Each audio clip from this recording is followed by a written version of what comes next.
Okay, this month is all about community, and we certainly showed that with the dinner Friday night. It was great fun, great unity and family and friendship.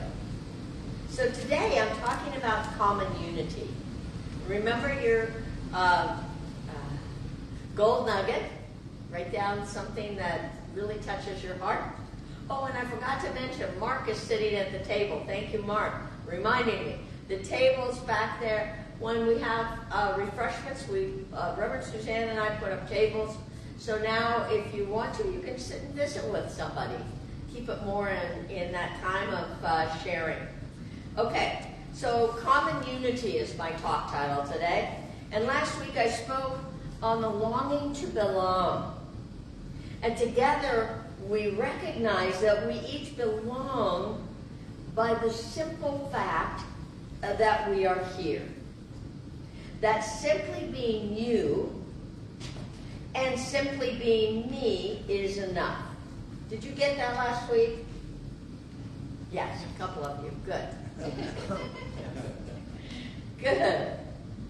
So this week together, we're willing to look at the importance of belonging to and embracing the common unity that truly lives around us, within us, and for us.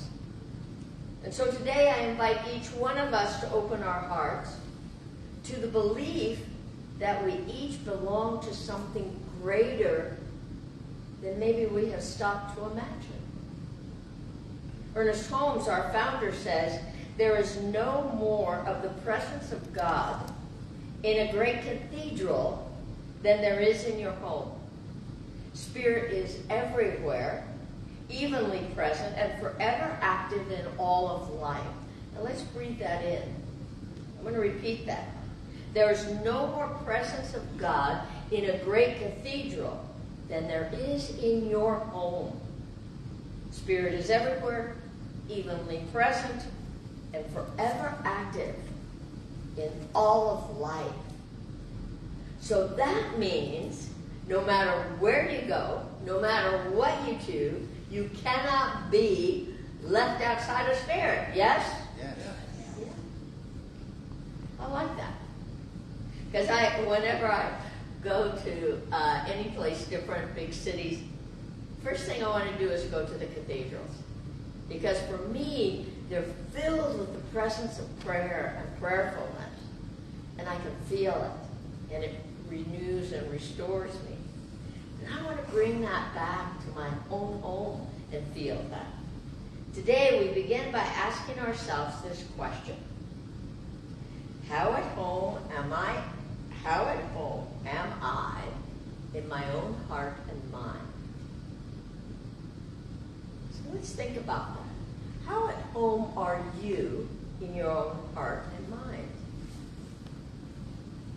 A richer, greater experience of life, in my opinion, awaits all of us when we enter into that common unity with those around us. We saw that and felt that at the dinner on Friday. And I practice this common unity when I'm out driving, especially on 49 or on the freeway. When I get in the car, because we're all going in like the same direction, it feels to me like a school of fish. Any of you feel that way when you're driving? And because when I'm in airplanes, I always look down on freeways and I see how all these cars are like going together like the school of fish. And so when I'm on the freeway or 49, I see, wow, we're all together moving toward a direction that we're desiring to be in. So here again, we're living in a common unity. However, if we overlook the most important factor of living in common unity, it is to be truly at home in our own unique minds and hearts. That's where common unity begins. Loving who we are and who we are not is the key.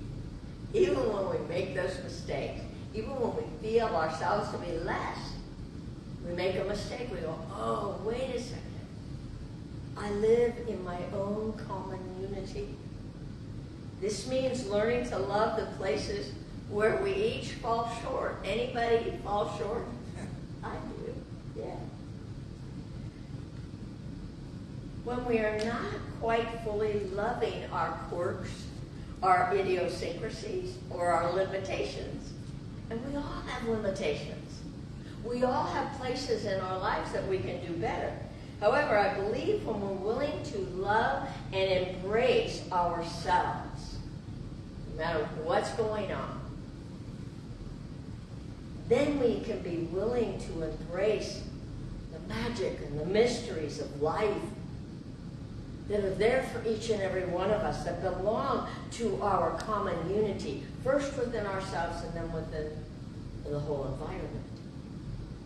Community, in my opinion, is the invisible membrane that we all live in. We live within an invisible membrane. Community is where we play out our lives on a larger scale. I think that's why I'm in love with community and have been for over 30 years. Well, actually, even when I was a little girl, you've all heard the story. When I saw the church on the corner, I said to my mother, "What is that?" I must have been 4 years old. And she said, "That's God's house." I said, "Then I have to go," because I knew God, because I talked to God in my garden. And so, much to my family's chagrin, I went to church. But I had to be crossed across the street because I was so young, and I had my pennies in the corner of my hanky. Anybody do pennies in the or money in the corner of their hanky? But I would get so excited about going to God's house that I'd start swinging my handkerchief and my money would fly. But it was a Black Baptist church in West Oakland. And we sang our hearts out, and I know I did too. I loved it. Because, see, this is how we come into a common unity. This is how the diverse world can become a living gift to each and every one of us. We have to be open and receptive to receive that. Unity is realizing we live in this life in complete togetherness. There is no difference. And when we can recognize that not only our limitations, but other people's limitations should not hold us back, but should be the impress that moves us forward. When we look at the cosmos through the lens of our inner eye, we get to answer some of the core questions about what we see. Do you see a universe comprised of large amounts of empty space and lifeless matter? Or do you see a universe that is creative, alive, and vibrant? Especially with this new telescope. Have you all seen the pictures of the new telescope? Amazing. There is so much out there. When we believe we live in an empty universe, this thinking encourages us to believe in not-enoughness, in doubt and worry and self-destructiveness. On the other hand, when we're willing to believe we live in a creative universe, one that has imaginable ideas and opportunities and a unity that is there for each and every one of us, we are allowing ourselves to participate in generosity when we share its abundance. When we know first in our own hearts that there is so much more yet for each one of us to discover, no matter how old we are or how young we are. When we willingly share the overflow of joy and gratitude, divine harmony automatically wishes to express more fully through each and every one of us. Yes? Yes. Yes. Science of Mind calls us to recognize our wholeness. It always does. Everything we read, everything we talk about, asks us to accept that we are whole, perfect, and complete. Spirit itself. is in us, as us, expressing through all things. Let's take that in. It's there for us. Science of mind calls us to recognize our wholeness. Spirit itself in us, as us, expressing through all things. No matter what we're going through, Spirit is there, asking more of us. Beginning first with each one of us to be willing to expand further out, beyond our old beliefs, beyond our limitations. I don't know about you, but there have been times I have limited myself and my idea of life around me. And these old beliefs have got to be let go of, so that it allows us to embrace all the richness of humanity that humanity has to offer each one of us. Let's take a look at how the Spirit of life expresses in the community of nature. Nature shows us this constantly. And I have a great piece here today, written by an agape practitioner. Her name is Marcia Sturbring. And let's listen to what she says. She says, a flock of at least 100 petite sandpiper birds alight on the beach in silence. No drill sergeant, no team captain is instructing them. And then, without an apparent signal, they take off together in perfect formation with no bird left behind. The unison of their flight is exquisite and mind-blowing. It is a reminder of the miraculous connection that is possible in nature and possible in every walk of life, in us, through us. However, what if we consider our human flock as an entire global population? This, of course, is possible if we take the God's eye view. We turn within and see that we are part of the all. We recognize our connectedness, our oneness with Spirit. We have our individual fingerprints. We are unique expressions. We look different and we experience day-to-day life differently. Yet, the truth is, we are all made of the same substance of universal love, peace, and joy. We are creations of the Most High God, and this qualifies us as a flock of brothers and sisters united in God. And what would this planet look like if we all took flight together for a magnificent lifetime on the wings of Spirit and see with curiosity what our world would be like if we moved in spiritual unison, all together, embracing a common unity, can and will lift us up together.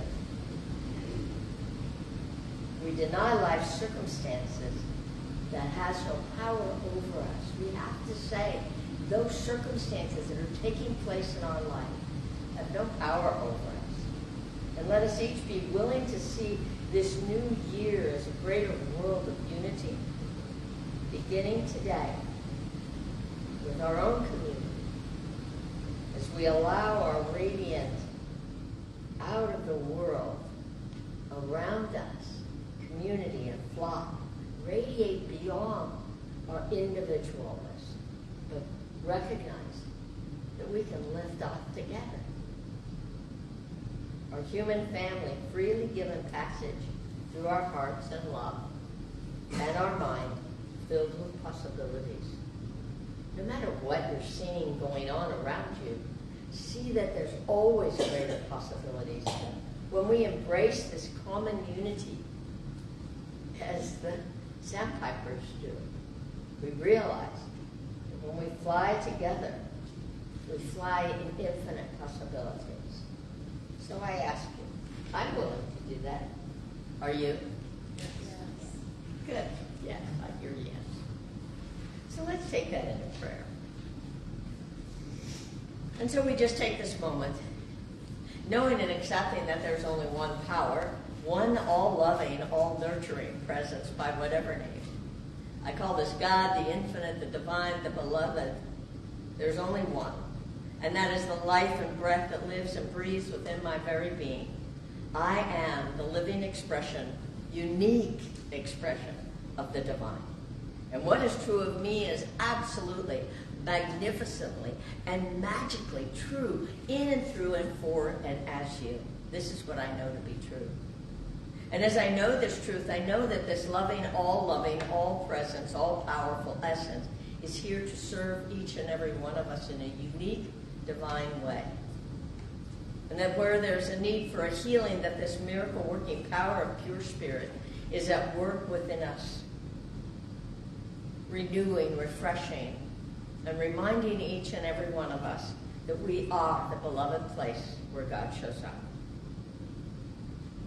And where we have that need for our family member or our friend, we call forth that same miracle-working power to show up in them, to heal, to renew, to strengthen. For by our words spoken, there is such power in them, such faith and unity taking place. This is what I know to be true. And so I bless this time that we have taken together. I bless all that are on Facebook with us or those that will see it later on. For we know and accept that this word has power, and as it is spoken, it releases the miracles, the healing, and the love beyond our wildest dreams. So we know and accept that there is a common unity taking place in each and every one of our lives and the lives of this world. And we give thanks in advance for that and so much more. Recognizing that this word is powerful and it goes beyond any condition, healing, restoring, and returns to us multiplied and magnified.